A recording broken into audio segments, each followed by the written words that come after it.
Dans ces sous-bois très pentus, la récolte des châtaignes se fait à la main. Alors l'avantage quand on ramasse à la main comme ça, c'est qu'elles sont toutes propres. Nouveau dans le métier, Isabelle et Tanguy ont quitté la Charente pour le Périgord. Le couple mise beaucoup sur ce fruit réputé dans la région. On a l'impression que c'est un fruit qui est robuste à cause de justement des piquants. La châtaigne en fait c'est une princesse.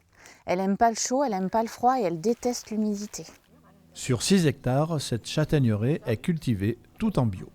Aucun traitement, on laisse faire la nature. Par contre, on regarde, on vient se balader pour vérifier dans quel état sont nos arbres, notamment au niveau des tailles des gourmands, ou que ce soit au niveau des feuilles, si jamais il y a des feuilles qui sont attaquées, de pouvoir couper les feuilles, les brûler, etc. Le travail de ces passionnés ne masque pas la réalité.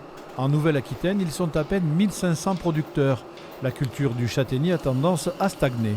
Pourtant, il existe des aides à l'installation. La Dordogne, avec 900 hectares, reste le deuxième producteur de France, derrière l'Ardèche. Sur ce 900 hectares, il y en a à peu près la moitié qui est en culture bio. L'évolution sur les détonnages, c'est assez stable, malgré tout, parce qu'on est autour de 1500 tonnes à peu près. Ça ne bouge pas, on le regrette, parce que je pense qu'il y a beaucoup de place encore pour la production de châtaignes dans notre département.